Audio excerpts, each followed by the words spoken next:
Hello everyone and welcome to our webcast today on the future of 3270 terminal emulation. My name is Yvonne Wheaton and I will be your moderator today. I represent Software Diversified Services. So Software Diversified Services, or SDS, is a global leader in mainframe software and has been named to the Cybersecurity 500 list of the world's hottest and most innovative cybersecurity companies for the second quarter of 2017. Founded in 1982, SDS supports over 25 products for security, encryption, data compression, and network monitoring. SDS has licensed over 1,000 enterprise clients worldwide, offering customers quality mainframe software, documentation, and award-winning technical support. SDS is an IBM partner in development and an advanced member of IBM Partner World. We're pleased today to be presenting today's webcast with our partner, SysperTec, whom we have various products offerings in the Virtel Web Suite. And you can find out more at www.sdsusa.com, and you can stay connected with us on LinkedIn, Facebook, and our blog and Twitter. So I'll make some introductions now and tell you a little bit about our agenda. Bob Thomas will share the results from a 2017 survey that asked participants about their 3270 terminal emulators. He'll be presenting the 2017 State of the 3270 Terminal Emulation Survey. He is the CEO and founder of Enterprise Systems Media and the publisher of the Enterprise Executive and Enterprise Tech Journal magazines. For over 30 years, Enterprise Systems Media, Inc. has been serving the information needs of IT professionals at Fortune 500 size companies throughout the world. Patrick Fournier will be presenting the case against client-based 3270 emulators. Patrick will present a case for thin client, browser-based 3270 terminal emulation. He'll discuss how it works, including security features, performance and efficiency, and share with you his case studies. Patrick is from SysperTec and has an extensive background in the enterprise modernization services. He currently serves as a solution architect for the Virtel Web Suite, which is published by SysperTec. He has over 40 years in data processing, including 10 years as a software product developer, 30 years as a project manager for a large IBM mainframe application modernization projects. Following Patrick, John will be providing a short demo on the Virtel Web Access 3270 emulator solution. John Bakioki from SysperTec has been in the mainframe and system software industry since 1977. His main focus is extending legacy applications by providing web access, modernization, and integration solutions that leverage these applications. And then following John, we will have our Q&A session. So it's my pleasure now to hand the presentation over to Bob Thomas for the 2017 State of the 3270 Terminal Emulation Survey. Welcome, and thank you for joining us today. We recently conducted the 2017 State of 3270 Terminal Emulation Survey to gain insight into such things as how do our readers feel about the security of their 3270 terminal emulation solution, the devices being used to gain access to 3270 applications, and much more. It is a technology that has been around a long time and has been depended upon for years by some departments and has had many providers. I would like to present some of the findings from this survey to you now. We wanted to know what technology the 3270 terminal emulators currently being used relied upon. As you can see, 44% didn't know, but 26% said client applets, followed by 19% picking Java, with host-based started tasks in a basic tie with Java. Middle-tier servers and browser extensions / plugins also tied at 12% each. Next, we asked what type of 3270 devices are being used to access 3270 applications at their organizations. As can be expected, a whopping 89% are using Windows PC workstations and notebooks, with 21% using Linux, Unix, AIX, PC workstations, and 19% using Mac, Chrome, etc. workstations and notebooks. When we asked how much control or say our readers will have over the 3270 terminal emulation client being used 3 years from now, 40% indicated they would have total control, followed by 21% saying they would have only fair control, while 12% indicated some or limited control. This diminishing control of IT over 3270 terminal emulation client devices and the growing bring your own device trend provides justification for moving off client-based 3270 emulators. Next, let's look at what products our readers' 3270 application access relies on. In line with growing security concerns, 58% indicated that they rely on a virtual private network or VPN, while 35% rely on a session manager and 25% rely on single sign-on. When we asked our readers what would justify them replacing their 3270 terminal emulators, reduced costs and security concerns were the two most chosen justifications, followed by support issues. Security is always of paramount importance, but today everything is being checked to make sure it is properly secure. So we asked our readers to rate the security of their 3270 terminal emulation solution. 51% rated the security of their 3270 terminal emulation solution as very secure, while 22% said their solution was not as secure as it could or should be, and 3% indicated that what they are using is not very secure. Add those last two together, and 25% indicated that their solution was not as secure as it could or should be, or basically not very secure. Thank you for your time today, and thank you for listening to my presentation. Patrick Fournier from SysperTec will now present the case against client-based 3270 emulators. So I'll hand the presentation over to Patrick. Patrick? Thank you, Ivan. My name is Patrick Fournier, and I am a solution architect for the Virtel product line. I will start my presentation by reviewing and discussing the limitation and shortcomings of traditional client-based TN3270 terminal emulators. TN3270 emulators rely on TN3270 connections. Those connections send unencrypted host data over IP connections, and they also provide only one session per connection. They rely on Java applets and macros running on the client devices themselves. The number one pain point with this type of solution has to do with support, because you end up having to support thousands of remote client applets, which could be running any operating system and maybe on inconsistent Java levels. Also, those applets don't always support new client devices, so you may need to license and install new applets when you want to support new client devices. So support is again the number one consideration with client-based TN3270 emulators. From a security point of view, the concern with the connection is that even though there is a possibility of encrypting TN3270 connection, it's rarely used. I think I've never seen any prospect of customer who were using the TN3270 own encryption. Everyone is using a VPN to secure the TN3270 connection. The authorizations for the user that are decided at logon by RACF or top secret or ACF2, they are not memorized. So if the application or transaction crashes, then the user can roam free within the host because their 3270 terminal emulation session likely hasn't crashed. Only the transaction or the application has crashed. And that's a security issue. Also, with those solutions, the field attributes, hidden, protected, unprotected, they are not processed at the level of the host. So the expectation is that the Java applets is going to enforce those attributes.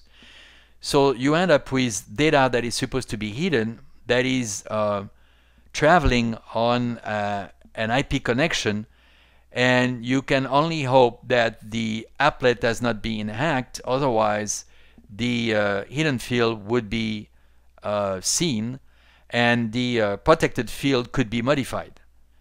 And then there is no mechanism on the host side to even identify that this type of hacking has taken place. Also, there is no custom filtering here at the level of the host. You cannot, as a host administrator, prevent some of the data from going outside the host. But the main concern from a security point of view is with the Java and macro. The Java applets, because they're Java, can be hacked, and because they're applet, they're sitting on devices, as targets for attacks. You're never sure that all the users have applied all the Java security updates, and if it only takes one of your users to be hacked to gain unauthorized access to the host assets. And this could happen even when the session is off, just by the mere fact that the device could be connected to the internet, working on the internet. And so that turns thousands of client devices into potential Trojan horses, and that should be a real security concern. It's even worse with macros, because not only are macros potentially hacked and sitting on thousands of client devices, but the macros themselves could be potentially harmful. We've seen macros, everybody has seen macros where they are logon macros with unencrypted user ID and passwords, and we've seen macros that are used to activate thousands or tens of thousands of transactions from a single spreadsheet. So think about what happens if this kind of macro falls in the wrong hands. In short, with a client-based TN3270 emulator, the host has lost control of access to its own host assets, because the solution components are all outside the host firewall, outside of the control of the host IT, and there is too much reliance made on users' safe practices. Another issue here is with the cost and support requirement of associated products. Most TN3270 emulator run with a VPN to encrypt and secure the data, and a session manager to allow multiple concurrent sessions. So that's, of course, is an additional cost and an additional support requirement. And finally, those solutions are becoming obsolete because some of the latest industry trends are impeded by the client applets. Trends like BYOD, VDI, mobility, cloud, software or desktop as a service. These kind of trends require a thin client. They don't work well with client applets. And the last straw, if I can say that, with those products, those TN3270 emulators, you don't have any solution to modernize your user interface. So you're stuck in the 3270s, if I can put it this way. You don't have an easy solution to develop web portals. You have to develop web portals outside the 3270 emulator, and that is costly and lengthy. Now let's see how browser-based, thin client browser-based 3270 terminal emulation works. More specifically, that of our product Virtel Web Access, which is a 3270 terminal emulator, but it serves the 3270 screens as web pages. They are standard web pages. They are HTML5 JavaScript web pages, but those web pages look and behave exactly as a green screen. They have the presentation, layout, ergonomics of a green screen. And they are served straight off the host where Virtel runs to the thin client devices, where they will be rendered by the web browser of that device, and without any middle tier server in the middle. So typically this kind of solution is used to replace client-based TN3270 emulators. So the architecture of it is that from a solution point of view, that the green screen that are served by the 3270 application, they're converted by Virtel on the host to HTML JavaScript web pages. Those web pages are served to the device while they can be rendered by any web browser running on that device, and that could be any device. So consequently, this works instantly with any web client available today, whether it's a Windows PC workstation, an Apple product, a tablet, a mobile device. As long as it has a web browser, the solution will work. And it will work tomorrow too, because web browser publishers and the vendors for web-enabled devices, they will have to support the rendering of standard web pages if they want to market their product. The deployment couldn't be simpler because there is nothing to install on clients or on middle-tier servers. All you have to ask your user is to point their web browser to an installation-defined URL and port. And also, the support couldn't be simpler because there is no client app, no middle-tier server, no Java component to support. The administration and support are 100% host-based because that's on the host that Virtel runs. Because there are no middle-tier server and no Java in a thin client browser-based solution, you don't get any of the issue associated with middle-tier servers. None of the costs, latencies, bottlenecks, fragility, troubleshooting. You don't have telnet connection that send unencrypted data, so you don't need a VPN. You could use a VPN, but you don't need a VPN. And then you don't have any of the issues associated with Java either, especially the complexity and the fragility associated with the high sensitivity to Java levels. And you don't have to worry about the deprecated Java plugin. Oracle deprecated the plugin, I think, already in Q1 2016, so it's been a while. After a user logs on, the first web page that Virtel serves to the user by default is an application selection menu. On this menu, only those applications that the user is authorized to access are listed. Applications that the user is not authorized to access are simply not listed. Those applications that are started and available have a green light. Those that are not started, not available, get a red light. Some of those applications could be the session manager itself, or depending on how you set up Virtel when you install Virtel, you could log on directly to the session manager or to the USS tab. But by default, you get the Virtel application selection menu. And then, very important to note that because this is a web browser, you can open as many tabs as allowed by the web browser and as many instances of web browser as you want. And each tab works as a session. So this, in effect, the web browser becomes a simple multi-session manager.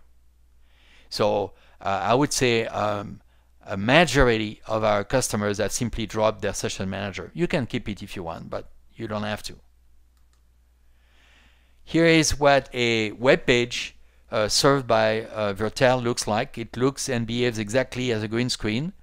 It has a green screen layout, colors, and ergonomics. It can be in Mod 2, Mod 3, Mod 4, Mod 5, Mod 6, and custom layout and presentation. Native application code need to be entered as they would be on a green screen, and the navigation is still PF key navigation as it is with a green screen. The only clue that you are not on a green screen is that you have this toolbar at the top, which you will see more of during the demo, and this is Virtel provided toolbar. How does this work? Your 3270 application will interface with the user via green screens. Those screens are served by VTAM through SNA connections.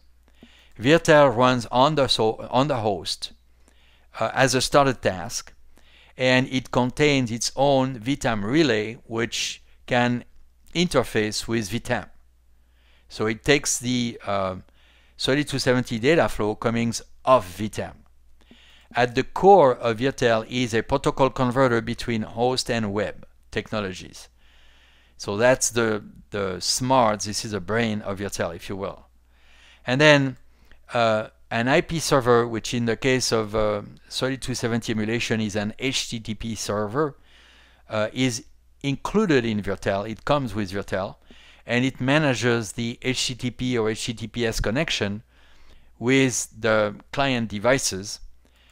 At runtime, a scenario provided with a product and a template provided with a product will help Virtel decide how to convert the 3270 data stream into a web page, and that web page, as we said again, has a 3270 screen ergonomics, terminal emulation ergonomics, and it can be rendered by the client's web browser, and that could be any web browser running on any device. But that's not all. Given a custom-defined scenario and a custom-defined templates, you can serve a rich GUI page with all the widgets you want for assisted data entry instead of the green screen. And you can even mix and match. You can have 20 or 50 of your screens served as GUI pages and the rest as green screen. It's up to you. This is accomplished by developing with the IDE called Virtel Studio custom scenarios. A scenario is essentially the business logic of your GUI, and it says this screen goes with this template, that screen goes with that template, or screen 1, 2, 3, 4, 5, 10 must be consolidated and served as one web page, therefore one template. This is the kind of business logic you have here in this scenario. And then another IDE called Virtel Screen Redesigner is used to convert the maps of your application or the screens of your application into templates. And the templates is essentially a model of the web page that you want to serve. So it's HTML and JavaScript code. You don't need to be an expert with HTML JavaScript code because Screen Redesigner will generate that code for you. And it also contains data insertion tabs that Virtel will use to insert the 3270 data into your template. So the bottom line is you have with Virtel a tool to either render produce web pages that will provide a green screen experience or web pages that will provide a GUI experience, all of it inside the same technology. Now, what's the CPU consumption for something running on the host like that? Well, it consumes the same CPU, about the same CPU as the host side of the middleware of a TN3270 connection. We benchmarked it to make sure. How come? It's because the smarts of the solution are in the JavaScript and HTML5 code of the web page, and that web page, that code runs in the web browser on the client, not in a mainframe. What runs on the mainframe is actually quite limited. It's a merging of 3270 data into a predefined web page template, and then sending that web page to the via the HTTP server to the client. And this is why the footprint is that of a TN3270 emulator. But while the footprint is the same, it's actually faster and more scalable because there is a very short end-to-end instruction path compared to TN3270 emulator. It's all assembler. There is no Java in that solution, and there is no middle tier server in the middle. So it's actually a shorter instruction path, and therefore it's faster. And then from a scalability point of view, you can run as many product instances as you want. They can coexist in parallel on the same system, and it can work across LPAR on across systems. Very flexible. So you get the footprint of a TN3270 solution with the speed and scalability to be expected from a mainframe. From a security point of view, the connections are SSL encrypted, so they're all FIPS. I think it's 140.2 right now, because it's provided through the ZOS AT-TLS facility. So your VPN becomes optional. You can have one if you want, but it's optional. And then we have a proprietary unique exchange identifier, which is like a token that the Virtel product calculates uniquely with each exchange and send that to the client device. And the token is verified on the way back to make sure that the response is it's a full exchange. And of course, if a token comes incorrect or no token, it means that someone has been trying to walk in the middle, and the session is simply terminated. The logon authentication authorization is also memorized in the form of the application selection menu that I presented earlier. And if the application and transaction crashes, the user is brought back to their own application selection menu. Therefore, all they can select is one of the applications that they are authorized to access. They cannot roam free. The data that is sent off is controlled by Virtel, and the field attributes are implemented on the host by Virtel. So hidden fields are simply not sent to the client, so they won't be hacked because they are not even, nobody can see them because they are not sent outside the host. And then the protected field, they're memorized and they're verified by Virtel on the way back. So if by any chance those protected fields have been modified, it's another sign of potential hacking, and the session is terminated. And then Virtel gives you the tools to add your own custom filters if you want to add some custom filtering to the way you are sending and receiving data to and from clients. And there are no Java applets with Virtel, and that takes out one of the main security issues of client-based TN3270 emulators, simply because there are no applets and no Java applets. The solution relies on web pages that are being developed and generated by Virtel on the host behind the host firewall, and then those web pages are served by the web browser. Keep in mind that the web browser is very safe, especially compared to Java applets. The publishers of web browsers, Microsoft, Google, Firefox, they are competing for market share, and one of the critical differentiator is security. So they are making huge investment in security, those publishers. So essentially with Virtel, we rely on the investment made by those publishers. You've witnessed that with the fact that ActiveX and other extensions that were deemed dangerous have been unauthorized by those publishers in recent years, and by the fact that they're going really way out of their way to secure their browser. See, for example, Microsoft developing Edge, once they came to the conclusion that Internet Explorer would never be, by design, it could not be as secure as it needed to be. And they went all the way to developing a new web browser that is a replacement of Internet Explorer just for security reasons. So you can rely on those publishers to protect the web browser. The software and security updates for those web browsers are automated. That's another security concern that is taken care of.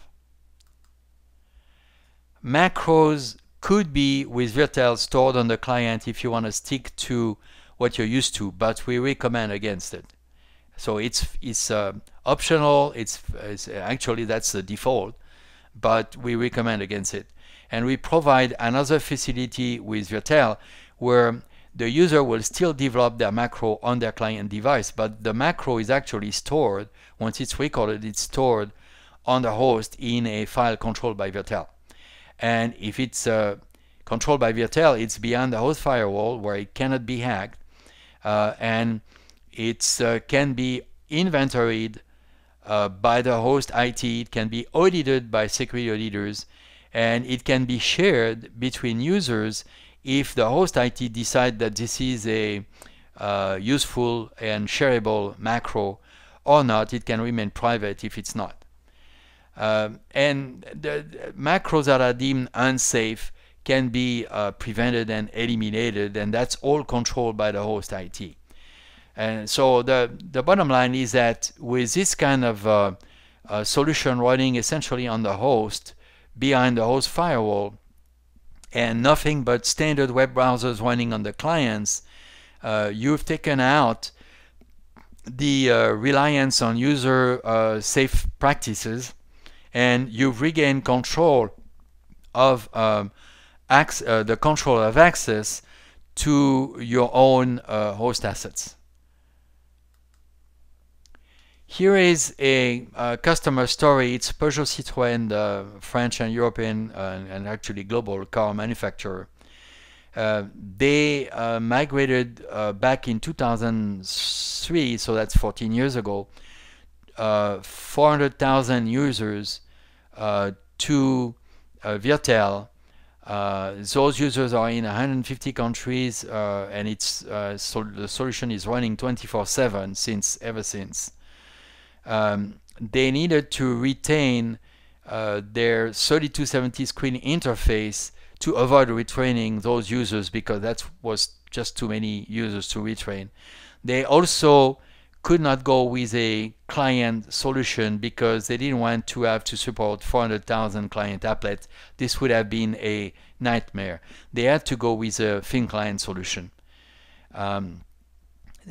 Also because they were in a BYOD type solution where they have no control over what kind of device, what kind of software is installed of those devices, and that's 400,000 devices in 150 countries. And those are business partners, suppliers, distributors, any kind of business partner they have globally. They benchmark the solution up to 15,000 concurrent sessions per instance of the Virtel product and obtain the response up that they needed. Today they're still only using part of that power because they're only 3K concurrent and 10K per session. They're using Virtel also, I'm not sure that it's useful for everyone, but to identify the language at the time of logon and call the IMS application that runs inside this facility, call it with a language parameter because that application is multilingual and it has databases of literals and messages that are language specific. And then Virtel provides a transparent behind the scene conversion between DBCS and double byte character sets and single byte character sets because that's what you need to support terminals that are in China, Japan, Russia, and so forth. And then also there is an automated and transparent conversion from different character sets to the French/European character sets. And that's done behind the scene by Virtel because the IMS database, of course, is a single byte character set and French-European character sets.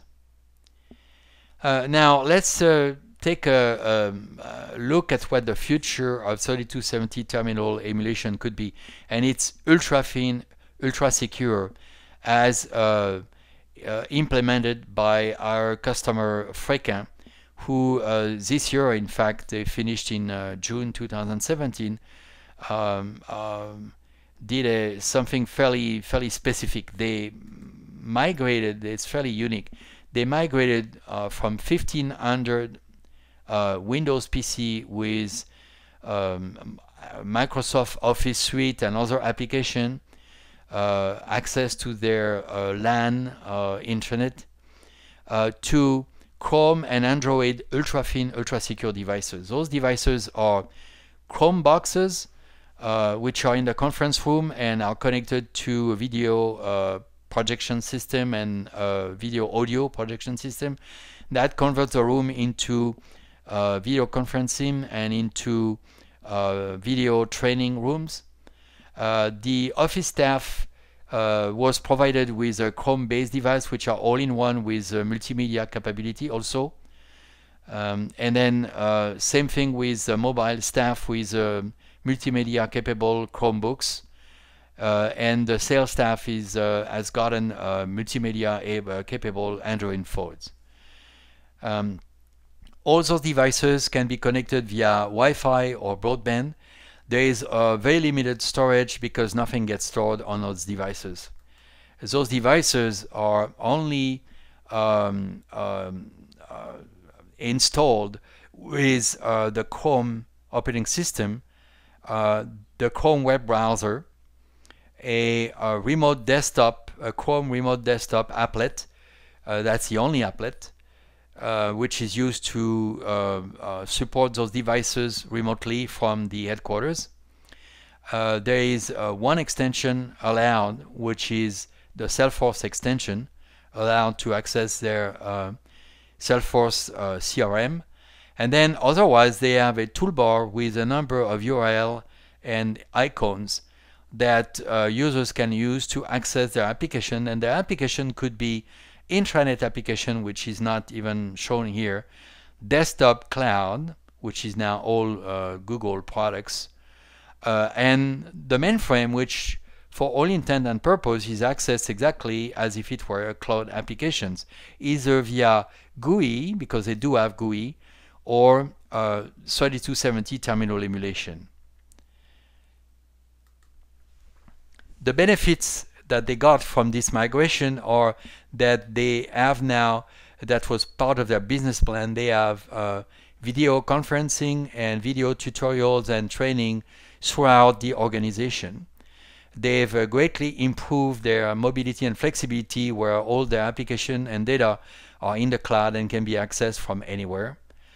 They have tremendously simplified their workstation support because they have almost nothing to support on those workstations, and they're using a Chrome device manager to control the software that is installed on those workstations, and to automate the deployment of software and security updates. Security, I think, is daily, and software, or maybe weekly, and software, I think, every 6 weeks. That's whenever Google publishes, and that's about every 6 weeks. And this was not really part of their business plan, but they realized that they greatly improve their security with very strict software installation control, very frequent software and security updates, no corporate application and data on the client devices, end-to-end encrypted HTTPS connections, and no Java and no applets on the client devices, so much more secure. And it's still young because they finished their migration in June this year, but they're shooting at 80% TCO reduction with their TCO, and I think that's what they're going to experience in the end. So the last slide of this presentation is to make a parallel between the distribution of host application and the distribution of audio and video products. In the beginning, it was with audio and video, LP and film. Then it became tapes and cassettes, but nobody uses tapes and cassettes anymore. So then it became CDs and DVDs, but rarely people don't use CDs and DVDs anymore, not much at least. And now it's all MP3 and MP4, and the switch is already happening to streaming. So now you get your music via streaming and your movies via streaming. more and more. The switch is happening today. We think that in a not so distant future, maybe 5+ years, even host applications will be delivered the same way via what looks like streaming, but it's actually via the web browser. Which means that thin client browser-based 3270 terminal emulation will become a must 5+ years from now. And this is the how I want to leave this presentation. Thank you very much for your attention. And it is time now to switch to a short demo of Virtel provided by John Bakyoki. Thank you, Patrick. What I'm going to show you is a brief demonstration of Virtel Web Access. And from the application menu, which you saw earlier in the presentation, I'm going to go ahead and enter a TSO session. And I'm going to do a normal sign-on into TSO, just as I would if I were using a TN3270 emulation.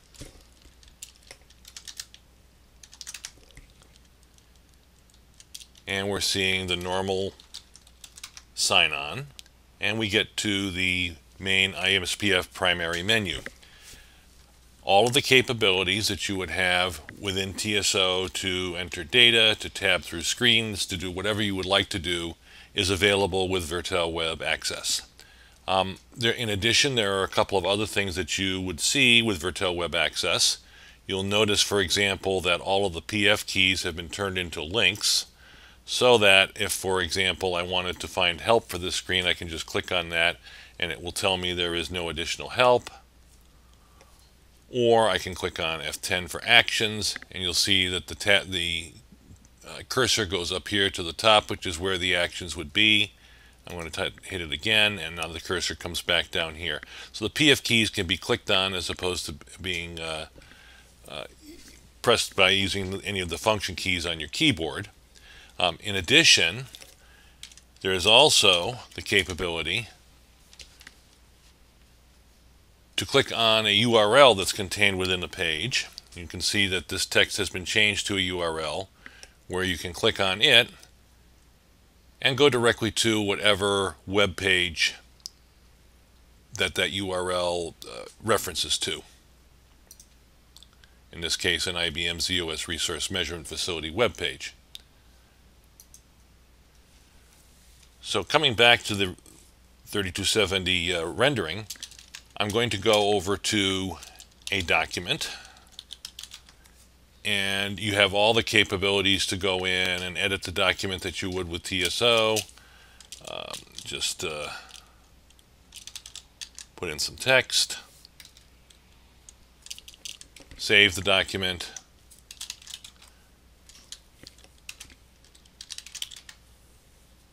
and so on. Okay. You're also provided with a toolbar at the top where you have a number of different functions.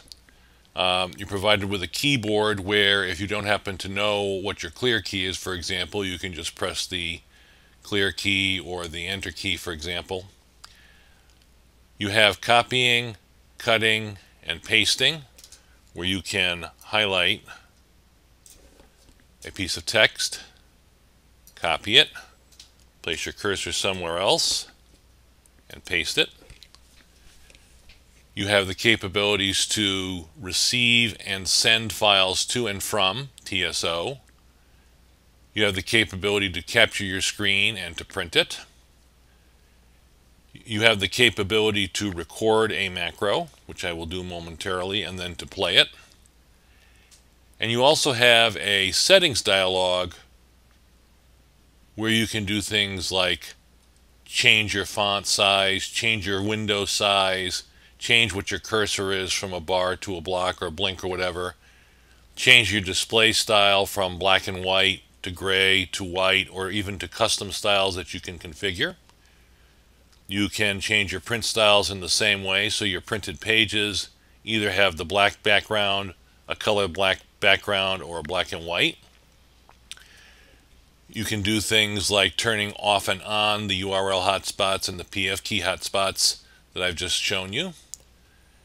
And you can map your keys so that you can change, for example, the enter key, the escape key, and so on to be configured as, for example, an enter or a clear or PF7, PF8, whatever you'd like to do.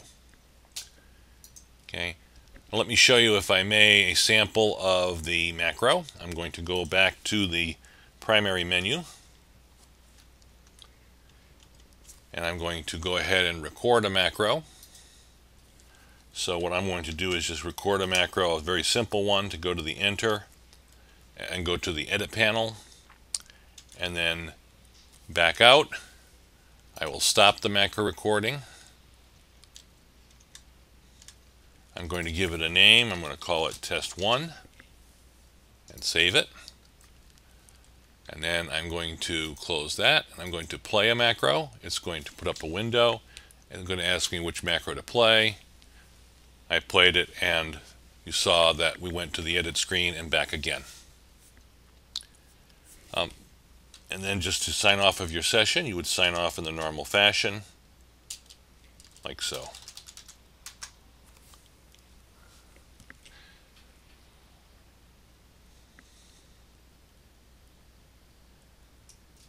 This concludes the demonstration of Virtel Web Access. I will now pass control of the presentation to Yvonne Wheaton. Thank you for your attention.